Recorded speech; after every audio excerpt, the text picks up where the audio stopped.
الرحمن الرحیم سامعین محترم، انوار الحق وائس آف پنجاب سے آپ کی خدمت میں حاضر ہے۔ آج ہمارے ساتھ جماعت اسلامی کے نامزد امیدوار حلقہ 53 کے لیے چودھری محمد عارف گجر صاحب موجود ہیں۔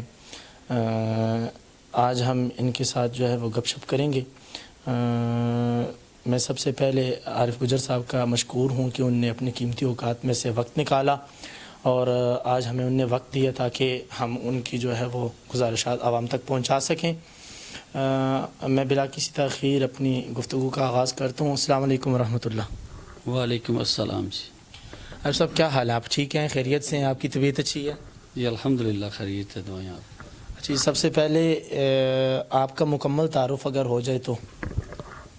میری رہائش بحریہ ٹاؤن فیز 8 میں ہے۔ ریئل اسٹیٹ کا میں بزنس کرتا ہوں اور بحریہ فیز 8 میں رہائش ہے، جماعت اسلامی کا رکن ہوں۔ بس یہی تعارف ہے ہمارا۔ اچھا، اس دفعہ میں نے سنا ہے جماعت اسلامی نے NA53 کے لیے آپ کا انتخاب کیا ہے، تو کیا کچھ آپ کے انتخابی منشور ہیں؟ کس منشور کے تحت جو ہے وہ آپ عوام کے اندر نکلے ہیں اور اپنی انتخابی مہم کو چلا رہے ہیں؟ جماعت اسلامی کا جو منشور ہے وہ سید مودودی رحمۃ اللہ علیہ سے آج تک یہ ہے کہ خدمت خلق پہ ہم یقین رکھتے ہیں۔ اس حلقے کے اندر عوام کی خدمت کریں گے اور عوام کے مسائل کو حل کریں گے انشاءاللہ۔ ہم یہ میری زندگی کا جو ہے نا آخری ٹائم تک اس حلقے کے اندر ہی میں رہوں گا، اس حلقے سے آؤٹ نہیں ہوں گا۔ جماعت اسلامی نے ہمارا یہ حلقہ پہلے بڑے ٹائم سے نا خالی پڑا ہوا تھا اور جماعت اسلامی نے اس جو میری ذمہ داری لگائی ہے وہ اس لیے کہ آپ جو ہے نا اس حلقے کو سنبھالیں اور اس حلقے کے عوام کے مسائل حل کریں، اور آپ کے اندر ایسی صلاحیتیں ہیں کہ آپ یہ کر سکتے ہیں، تو انہوں نے ہماری ڈیوٹی لگائی ہے، ہم نے اس کو قبول کر لیا۔ اللہ کے فضل سے ہم یہ کر کے دکھائیں گے، دن رات محنت کریں گے، حلقے کے مسائل حل کریں گے، عوام کی خدمت کے لیے دن رات کام کریں گے انشاءاللہ۔ جی ماشاءاللہ۔ چلے جی، ہمیں تو اس بات پہ یقین ہے کہ جماعت اسلامی کے اندر جو یہ جو شورا والا سسٹم ہے، شورا آپ کی جو بھی فیصلہ کرتی ہے، آپ کے امیر سے لے کر کارکن تک جو ہے وہ اسے سر خم تسلیم کرتا ہے۔ اللہ تعالیٰ آپ کی کاوشوں کو قبول فرمائے۔ اچھا، آپ نے چونکہ ذکر کیا کہ ہم علاقے کے مسائل کو حل کریں گے، تو اس وقت آپ کے NA53 کے مسائل کیا ہیں؟ کون سی چیزیں ہیں؟ آپ روزانہ کی بنیاد پہ چونکہ اپنے حلقے میں رہتے ہیں، میں دیکھتا ہوں روزانہ کی بنیاد پہ آپ سرگرمیاں کر رہے ہیں۔ عوام گائے بگائے آپ کو شکایات بھی کرتی ہوگی، اپنے مسائل سے بھی آگاہ کرتی ہوگی۔ کچھ ایسے مسائل ہوں گے کہ جو عوام نے آپ کو بتائے ہیں، کچھ وہ مسائل ہیں جو آپ کی نظر میں ہیں۔ میں چاہتا ہوں کہ ان مسائل کا جو ہے وہ پہلے ایک دفعہ تذکرہ کر لیا جائے کہ آپ کے علاقے کے مسائل کیا ہیں۔ اس وقت میں نے تقریباً 10 یونین کونسل کا سفر کیا اور مختلف مسائل ہیں ہر یونین کونسل میں، لیکن بیسک مسئلہ جو ہے نا وہ تعلیم کا ہے۔ جی جی بالکل۔ ہمارے ہاں ادھر تعلیم کا جو ہے نا فقدان ہے اور سٹاف بالکل نہیں ہے، بلڈنگیں موجود ہیں۔ ہائی اسکول ہے تو بلڈنگ ہے تو سٹاف نہیں ہے، کالج ہے بلڈنگ ہے تو سٹاف نہیں ہے۔ اس لیے ہماری جو اللہ کا ہمیں کامیابی دی، ہماری پہلی ترجیح ہوگی کہ ہم تعلیم کو جو ہے نا فوکس کریں گے۔ دوسرا مسئلہ ادھر جو ہے نا بہت بڑا وہ صحت کا ہے۔ صحت کے مسائل، ہمارا اپنا ادارہ الخدمت فاؤنڈیشن کام کر رہا ہے، الراضی ہاسپٹل کے نام سے پنڈی میں اچھی اس وقت ہماری پروگرس ہے۔ PP10 کے اندر بھی 6 ایمبولینسز اور ایک کلینک وغیرہ بھی کام کر رہا ہے۔ اس کے علاوہ ہم اس در اور بھی الخدمت کے تحت ایک ہاسپٹل بنانے کی خواہش رکھ رہے ہیں۔ میں نے سنا تھا پچھلے دنوں یہاں جو ہے وہ الخدمت کیمپس جو ہے آپ گائے بگائے لگاتے رہتے ہیں، ان کی کیا سچویشن ہوتی ہے؟ اس حوالے سے ذرا۔ الخدمت کیمپ آج بھی ہم جو ہے نا کسی بھی علاقے سے جو ہے نا ہمارے کارکن ارکان ہمیں کہتے ہیں کہ جناب ادھر مسائل ہے تو آئیں آپ کیمپ لگائیں، تو آج بھی ہمارے پاس ڈاکٹر موجود ہیں، کام کرنے والی ٹیم ہمارے پاس موجود ہے، کیمپ لگا سکتے ہیں۔ اور PP10 میں تو ماشاءاللہ اچھی کام ہوا ہے۔ ادھر ہمارے جتنے بھی ارکان کام کر رہے ہیں انہوں نے کوئی 8-10 کے قریب میرے خیال میڈیکل کیمپ لگائے ہیں اور ایمبولینسز بھی چلا رہے ہیں، بہترین اللہ کے فضل سے کام ہو رہا ہے۔ اچھا اچھا مزید انشاءاللہ بہتر کریں گے اس کو. جی میں نے کافی ایسے جو ہے وہ میں نے میڈیکل کیمپ دیکھے ہیں کہ جن کے اندر جو ہے وہ ڈاکٹرز فری چیک اپ کرتے ہیں، لیکن اس کے بعد کوئی ایک خاص جو ہے وہ میڈیکل سٹور جو ہے وہ اپنے مریض کو ریکمینڈ کرتے ہیں کہ آپ جائیں اور وہاں سے جو ہے وہ اپنا دوائیاں خریدیں.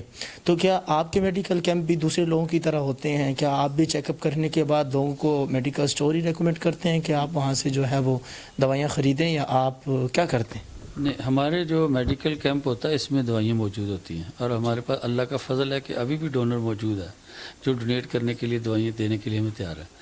فارماسیوٹیکل کمپنی کے ہمارے دوست ہیں ملک طارق صاحب، انہوں نے کہا کہ جہیں کہیں بھی آپ کیمپ لگائیں دوائیاں ساری میری طرف سے فری ہوں گی. تو ہم انشاءاللہ جو بھی کیمپ لگے گا ادھر دوائیاں دیں گے. لوگ ویسے نہیں کہ بغیر دوائی کے نہیں بھیجیں گے، دوائیاں ملیں گی انشاءاللہ. اچھا، جیسے آپ نے جو صحت کا مسئلہ ہے اس کے حوالے سے آپ نے بات کی، آپ صحت کے حوالے سے پنڈی کے اندر آپ نے ہاسپٹل کا تذکرہ کیا اور یہاں بھی آپ نے میڈیکل کا تذکرہ کیا، میڈیکل کیمپ کا. تو اس کے ساتھ ساتھ آپ کچھ ایمبولینسز کے حوالے سے بتا رہے تھے. کیا آپ کی ایمبولینسز کتنی ہیں، ان کی کیا پروگریس ہے، اور وہ کس طریقے سے اپنے مریض کو لے جاتے ہیں اور لے آتے ہیں؟ ان کا کوئی کرایہ وغیرہ بھی ہوتا ہے؟ مناسب کرایہ ہوتا ہے، کچھ زیادہ نہیں، کیونکہ اس کے بغیر چل نہیں سکتی. آنے جانے کا خرچہ لے لیتے ہیں؟ ٹھیک ہے. صرف آنے جانے کا خرچہ اور ڈرائیور کی مناسب سے جو پیمنٹ ہے وہ لیتے ہیں تاکہ یہ نظام چلتا رہے، کسی پہ بوجھ نہ بنے.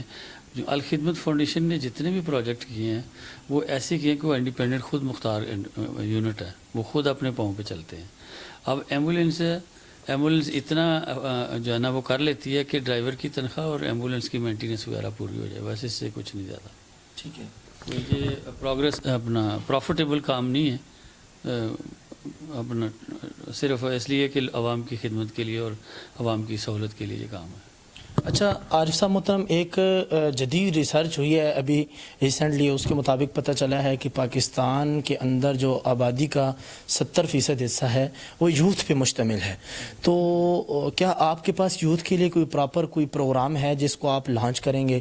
چونکہ اس وقت ہم دیکھ رہے ہیں، اس وقت ہم جس علاقے میں موجود ہیں اس کو PP10 کے نام سے جانا جاتا ہے، اور یہاں تعلیم کی یہ صورتحال ہے کہ ہمارے لوگ جو ہیں وہ تعلیم حاصل کرنے کے لیے یا پنڈی کا رخ کرتے ہیں، اسلام آباد، پشاور، کراچی، فیصل آباد ایسے بڑے شہروں کا رخ کرتے ہیں، وہاں جو بڑی یونیورسٹیز ہیں وہاں جا کے وہ تعلیم حاصل کرتے ہیں. تو وہ تعلیم حاصل کرنے کے بعد بھی ان کو جو ہے وہ روزگار کے مواقع نہیں ملتے. تو آپ کے لیے جو بڑا چیلنج ہوگا اس حلقے میں سمجھتا ہوں وہ یوتھ ہے، اور یوتھ کے لیے آپ کے پاس کیا پروگرام ہے؟ کیا یوتھ کے لیے آپ کچھ کریں گے؟ ہم انشاءاللہ یوتھ جو ہے نا ہمارا خوش قسمتی ہے اس پاکستان کی کہ اس میں 70% یوتھ ہے، اور یوتھ ہمیشہ معاشرے کے اندر ریڑھ کی ہڈی کا کام کرتی ہے، معاشرے کو ترقی دینے میں بہت اس کا رول ہوتا ہے. تو یوتھ کے لیے ہمارے پاس ایسے پروگرام ہیں کہ ہم ان کو اپنے پاؤں پہ کھڑا کر کے چھوٹے چھوٹے بزنس دے سکتے ہیں، نوکری دے سکتے ہیں. ویلفیئر کے جو ہمارے ادارے چل رہے ہیں، اب راضی کی بات کی ہے، وہ بھی جائے پتہ کریں، کم از کم 90 کے 80 لوگ ایسے ہیں کہ جو ادھر روزگار جن کو ملا ہوا ہے. اسی طرح CBR راضی ہے، ادھر بھی تقریباً 100 کے قریب ایسے لوگ ہیں جن کو روزگار ملا ہوا ہے. تو اسی طرح جو خیراتی ویلفیئر کے ادارے ہیں اس میں نوکری، اس کے علاوہ چھوٹے بزنس لیول پہ ان لوگوں یوتھ کی خدمت کریں گے، مدد کریں گے تاکہ وہ اپنے پاؤں پہ کھڑے ہوں، بزنس مین بھی بنیں. جیسے کہ چھوٹا کاروبار 25-30 لاکھ روپے میں جو ہے نا بہترین ایک یوتھ کر سکتی ہے. اس طرح کے ہم انشاءاللہ جو ہے نا پروجیکٹ بنائیں گے کہ یوتھ کو جو ہے نا وہ انگیج کریں گے کہ وہ اچھا ایک کام کر سکے، اپنی زندگی اپنی لائف اچھی گزار سکے. چلیں جی، اس کے ساتھ ساتھ میں آپ سے یہ بھی جاننا چاہوں گا کہ کیا خواتین جو ہیں حقوق نسواں کے حوالے سے مختلف بل بھی پیش کی جاتی ہیں اسمبلیوں میں. یہ کہا جاتا ہے کہ جی خواتین کو جو ہے وہ پیچھے رکھ دیا جاتا ہے، ان کو فرنٹ پہ نہیں لایا جاتا. کیا خواتین کے لیے، قوم کی بچیوں کے لیے بھی آپ کے پاس کوئی پروجیکٹ ہے، یا ان کے لیے کیا خدمت کا جذبہ رکھتے ہیں آپ؟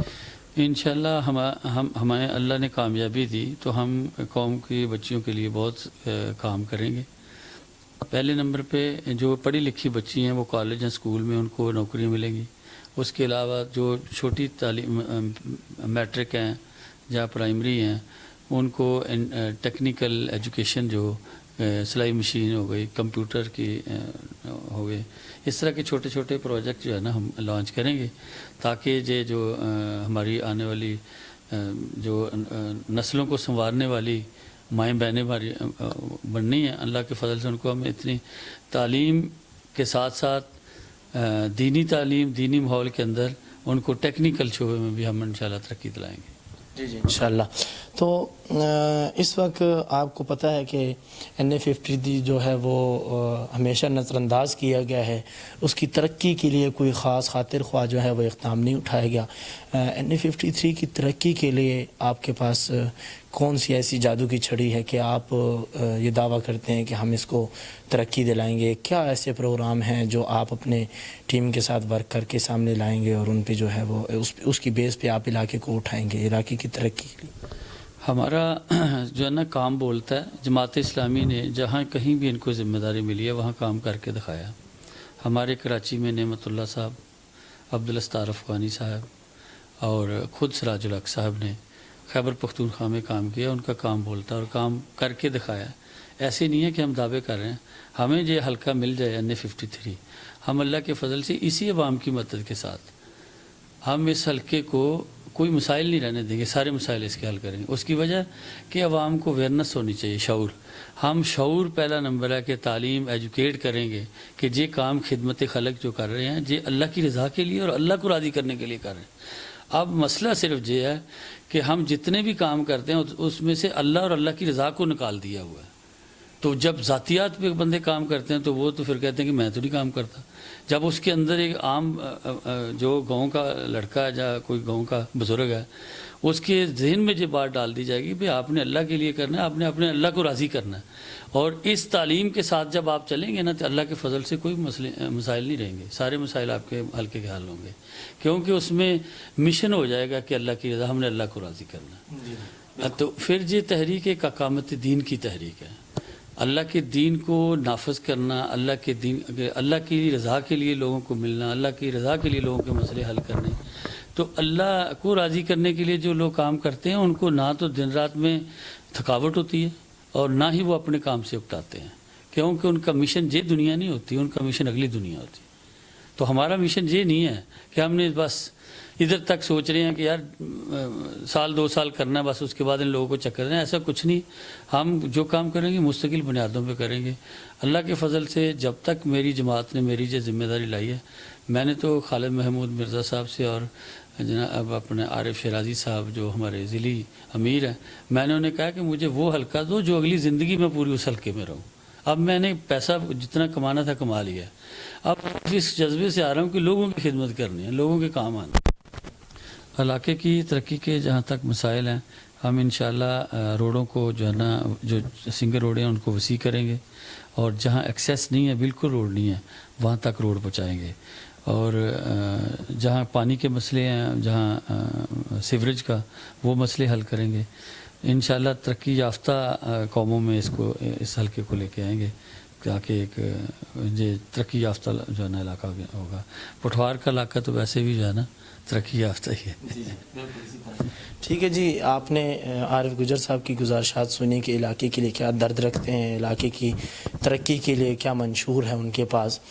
بالخصوص ان کا یہ پروگرام مجھے بڑا پسند آیا کہ اپنے اس NA-53 کو جو ہے وہ 4 زون کے اندر تقسیم کریں گے یا 3 زون کے اندر تقسیم کریں گے۔ ہر زون کے اندر یہ ایک ہاسپٹل بنائیں گے، ہر زون کے اندر یہ ایک کالج بنائیں گے، اور ان کی کوشش ہوگی کہ ہر زون کے اندر ایک یونیورسٹی بنائیں گے، اور اسی کے ساتھ ساتھ ان کا جو پروجیکٹ قرطبہ سٹی کا چل رہا ہے اس کے اندر ایک انٹرنیشنل ہاسپٹل جو ہے وہ لانچ کرنے جا رہے ہیں۔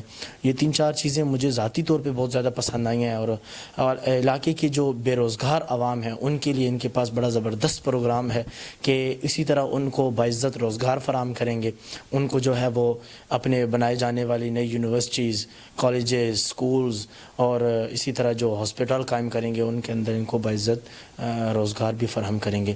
ہم دعا گو ہیں کہ اللہ تعالیٰ ان کو اپنے مقاصد میں کامیاب فرمائے، اللہ تعالیٰ ان کو استقامت نصیب فرمائے، اور اسی کے ساتھ ساتھ ہم دعا گو ہیں اللہ تعالیٰ سے کہ اللہ تعالیٰ ان کو کامیاب فرمائے۔ اسی کے ساتھ اپنے مہمان کو اجازت دیجیے جی، ملتے ہیں اگلی ویڈیو کے ساتھ۔ السلام علیکم ورحمۃ اللہ۔